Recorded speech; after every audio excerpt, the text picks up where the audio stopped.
तो आप सभी का बहुत बहुत स्वागत है आपके अपने चैनल ज्ञानी बाबा 875 में। मैं दुर्गेश सर आप लोगों के लिए लेकर आ गया हूँ क्लास 10th के इतिहास का पार्ट 2 का बहुत ही महत्वपूर्ण ऑब्जेक्टिव प्रश्न एमसीक्यू प्रश्न जो आपके बोर्ड एग्जाम 2024 में पूछे जा सकते हैं। तो आप हमारे साथ जुड़े रहे।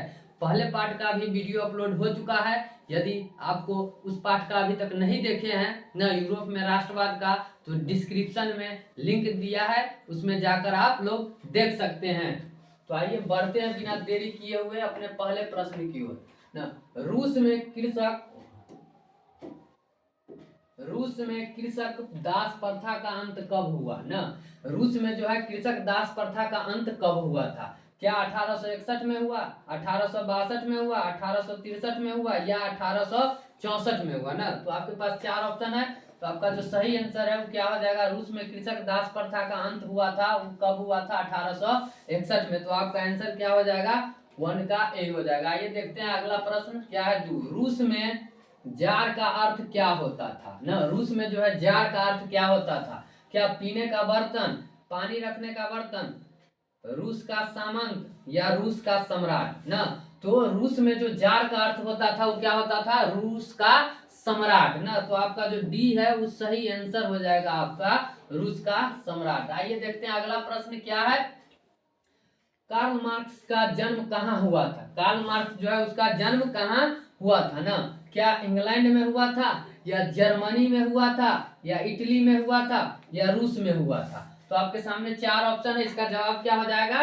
तो आपका जो जवाब हो जाएगा वो क्या हो जाएगा? ऑप्शन बी जर्मनी ना। कार्ल मार्क्स का जो जन्म है वो कहाँ हुआ था? जर्मनी में। आइए देखते हैं अगला प्रश्न। साम्यवादी शासन का पहला प्रयोग कहाँ हुआ था, अथवा विश्व का पहला समाजवादी देश था ना। दोनों मतलब प्रश्न अलग अलग है लेकिन आंसर एक ही होगा। क्या साम्यवादी शासन का पहला प्रयोग कहाँ हुआ था, या विश्व का पहला समाजवादी देश कौन था? तो आपसे पूछा जाएगा तो इसका क्या आंसर हो जाएगा? क्या रूस होगा, या जापान होगा, या चीन होगा, या क्यूबा होगा ना। तो इसका जो आंसर हो जाएगा सही आपका क्या हो जाएगा? पहला प्रयोग हुआ था साम्यवादी शासन का कहाँ? रूस में। तो आपका ऑप्शन ए जो है चार का सही आंसर हो जाएगा। अब बढ़ते हैं हम अब अपने अगले प्रश्न की ओर। प्रश्न संख्या 5 है। निम्नलिखित में कौन यूरोपियन समाजवादी नहीं था? यूरोपियन समाजवादी जो था वो कौन नहीं था?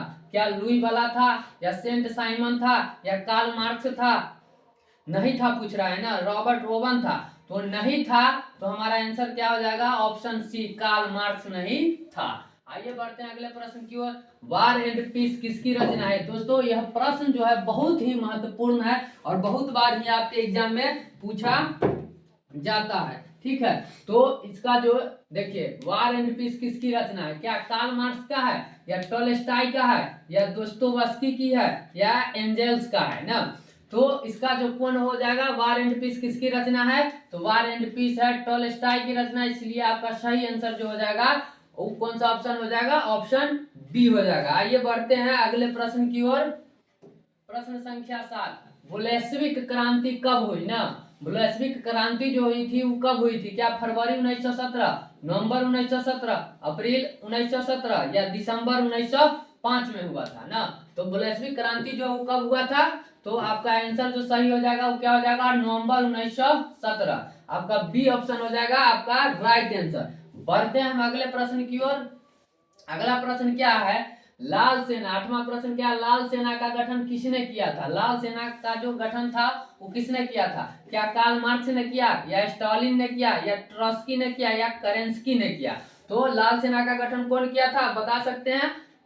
तो इसका जो सही आंसर हो क्या हो जाएगा? सी ट्रॉट्स्की ने किया था लाल सेना का गठन। बढ़ते हैं हम अगले प्रश्न की ओर। लेनिन की मृत्यु कब हुई? ये भी प्रश्न आपके एग्जाम में बहुत बार पूछे गए हैं और पूछे भी जा सकते हैं, इसलिए आप इसे हमेशा याद रखिएगा।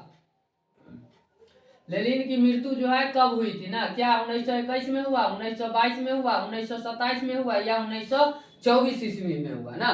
तो आपके सामने जो चार ऑप्शन है उसमें से आपका आंसर क्या हो जाएगा? ऑप्शन डी हो जाएगा राइट आंसर, क्योंकि लेनिन की जो मृत्यु हुई थी 1924 में हुआ था। बढ़ते हैं हम अपने अगले प्रश्न की ओर।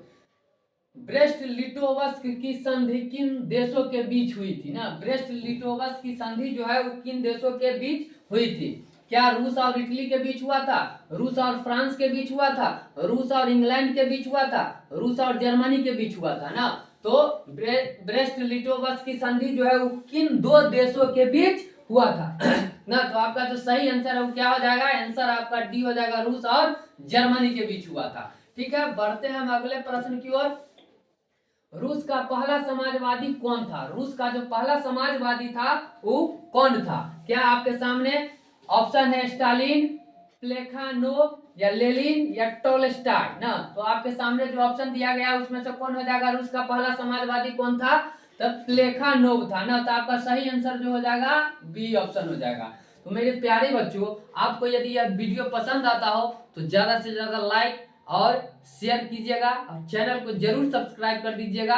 हम हर एक पार्ट का आपके लिए जरूर अच्छे अच्छे जो प्रश्न है आपके एग्जाम में पूछे जाते हैं, प्रत्येक साल पूछे जाते हैं ऐसे प्रश्न जो मोस्ट इंपोर्टेंट है, बहुत ही महत्वपूर्ण है आपके लिए, मैं वैसे सारे प्रश्नों को लेके आपके लिए हाजिर हूं। तो आप प्रत्येक दिन इस चैनल पर हमसे जुड़े और अच्छा सभी प्रश्न को देखें और अपने रिजल्ट को और बेहतर करें। ठीक है, तो बढ़ते हैं हम अगले प्रश्न की ओर। प्रश्न संख्या 12 है, राष्ट्रपुटिन ना, राष्ट्रपुटिन कौन था, राष्ट्रपुटिन कौन था। क्या भ्रष्ट पादरी था, वैज्ञानिक था, समाज सुधारक था या दार्शनिक था। तो राष्ट्रपुटिन जो था वो कौन था, राष्ट्रपुतिन था, भ्रष्ट पादरी था। तो आपका जो सही आंसर हो जाएगा वो ऑप्शन ए हो जाएगा। ठीक है, बढ़ते हैं हम अगले प्रश्न की ओर। नई आर्थिक नीति कब लागू हुई थी, नई आर्थिक नीति जो है वो कब लागू हुई थी। क्या 1921 में हुई, 1927 में हुआ, 1920 में हुआ या 1924 में हुआ ना। तो आपका जो सही आंसर है वो क्या हो जाएगा, ऑप्शन ए, नई आर्थिक नीति 1921 में लागू हुआ था। बढ़ते हैं अगले प्रश्न की ओर। दास कैपिटल की रचना किसने की, दास कैपिटल की रचना जो है वो किसने की। क्या एंजल्स ने किया या दोस्तोवास्की ने किया या लेनिन ने की या कार्ल मार्क्स ने किया ना। तो दास कैपिटल की जो रचना है वो किसने किया, तो कार्ल मार्क्स ने किया। तो आपका जो सही आंसर है वो ऑप्शन डी हो जाएगा। बढ़ते हैं हम अगले प्रश्न की ओर। रूस के सम्राट को क्या कहा जाता है, रूस के जो सम्राट हैं उनको क्या कहा जाता है। क्या फराओ कहा जाता है, जार कहा जाता है, राजा कहा जाता है या रीजेंट कहा जाता है। तो रूस के सम्राट को कहा जाता है क्या, जार कहा जाता है, इसलिए आपका ऑप्शन जो है बी सही आंसर हो जाएगा। बढ़ते हैं हम अगले प्रश्न की ओर। मजदूर दिवस कब मनाया जाता है ना, मजदूर दिवस जो है वो कब मनाया जाता है, 1 अप्रैल को मनाया जाता है या 1 मई को मनाया जाता है, 15 अप्रैल को मनाया जाता है या 8 मार्च को मनाया जाता है। जो मजदूर दिवस है वो कब मनाया जाता है, तो मजदूर दिवस जो है वो 1 मई को मनाया जाता है, इसलिए हमारा ऑप्शन जो होगा बी आपका सही उत्तर हो जाएगा। बढ़ते हैं फिर अगले प्रश्न की ओर। अंतरराष्ट्रीय महिला दिवस कब मनाया जाता है, अंतरराष्ट्रीय महिला दिवस क्या 4 जून को मनाया जाता है या 1 दिसंबर को मनाया जाता है, 15 अप्रैल को मनाया जाता है या 8 मार्च को मनाया जाता है। ठीक है, तो कौन चीज, अंतरराष्ट्रीय महिला दिवस जो है वो कब मनाया जाता है।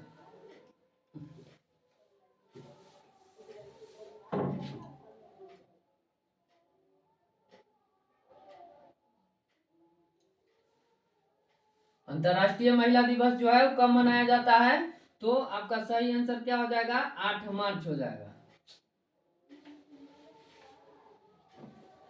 आइए बढ़ते हैं अगले प्रश्न की ओर। समाजवादियों की बाइबिल किसे कहा जाता है ना, समाजवादियों की बाइबिल जो है वो किसे कहा जाता है। क्या दास कैपिटल को कहा जाता है, वार एंड पीस को कहा जाता है, स्पार्क को कहा जाता है या कम्युनिस्ट घोषणा पत्र होता है ना।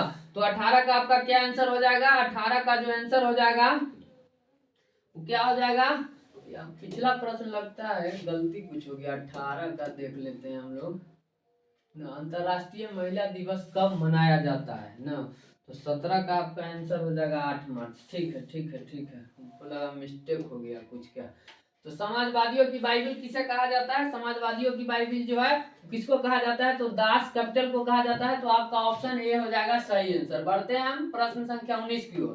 कार्ल मार्क्स ने किसके साथ मिलकर कम्युनिस्ट घोषणा पत्र प्रकाशित किया ना, कार्ल मार्क्स जो है वो किसके साथ मिलकर, जो क्या मिलकर कम्युनिस्ट घोषणा पत्र प्रकाशित किया। क्या जेन के साथ किया या दोस्तोवस्की के साथ किया या एंजेल्स के साथ किया या लेनिन के साथ किया। तो आपका जो आंसर हो जाएगा क्या हो जाएगा, आपका आंसर आपका आंसर हो जाएगा ऑप्शन सी, एंजल्स। कहीं कहीं दिया है किताब में एंगल्स भी, ठीक है, तो थोड़ा देखते चलिएगा।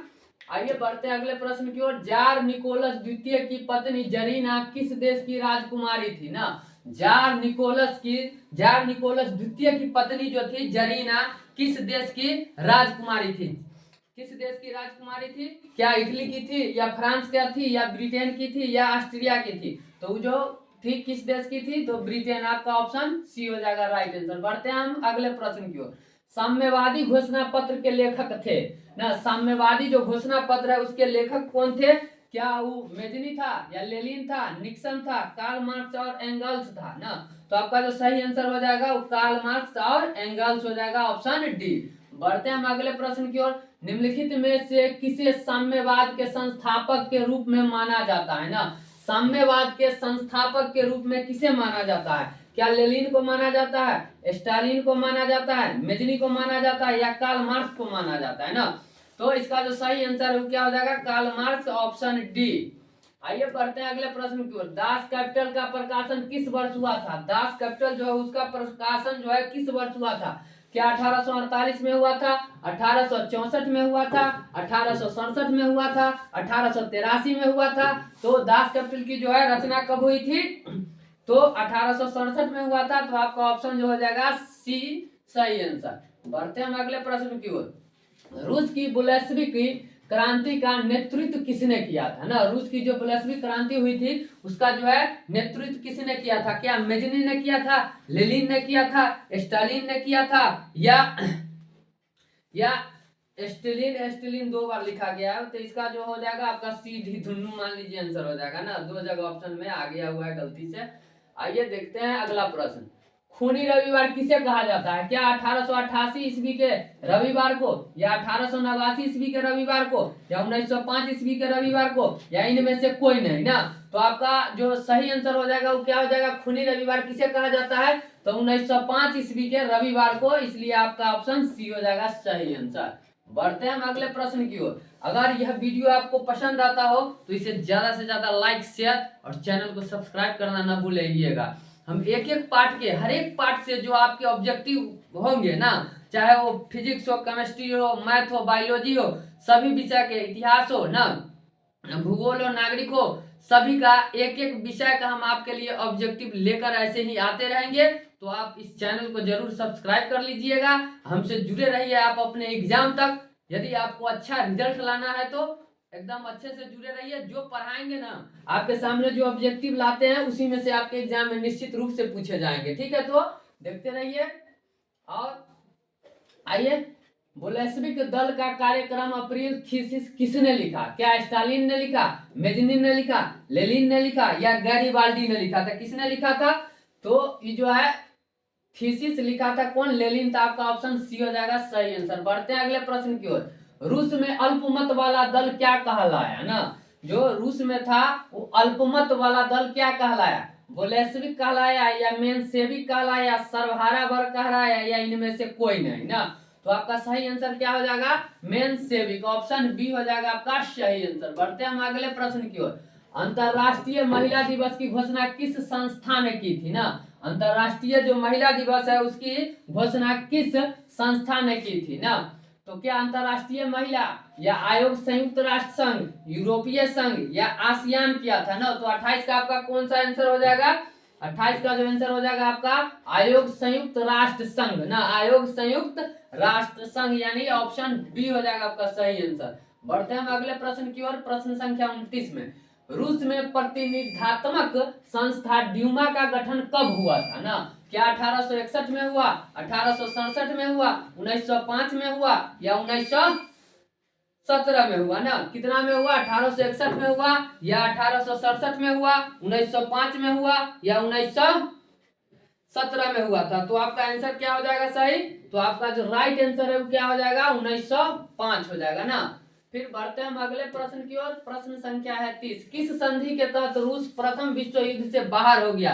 किस संधि के तहत जो है रूस प्रथम विश्व युद्ध से बाहर हो गया? क्या आपके सामने ऑप्शन है? फ्रैंकफर्ट की संधि ना, ब्रेस्ट लिटोवस की संधि, या वर्साई की संधि, या पेरिस की संधि? तो आपका जो ऑप्शन बी हो जाएगा आपका सही आंसर, ब्रेस्ट लिटोवस की संधि। बढ़ते हैं हम अगले प्रश्न की ओर। वैज्ञानिक समाजवाद का जनक किसे माना जाता है? वैज्ञानिक समाजवाद जो है उसका जो जनक है वो किसे माना जाता है ना? आपके सामने ऑप्शन है Saint Simon, Robert Owen, Karl Marx, Friedrich Engels ना। तो आपका जो सही आंसर क्या हो जाएगा? कार्ल मार्क्स हो जाएगा। इसी के साथ आज का जो प्रश्न है वो यहीं पर समाप्त होता है। आप हमारे साथ जुड़े रहिएगा, ठीक है। यदि वीडियो आपको पसंद आया हो तो इस चैनल को जरूर लाइक शेयर और चैनल को क्या कर लीजिएगा? सब्सक्राइब कर लीजिएगा, ताकि हम इसके बाद भी अगले पार्ट का वीडियो डालेंगे तो आपके पास सबसे पहले नोटिफिकेशन पहुंच जाए।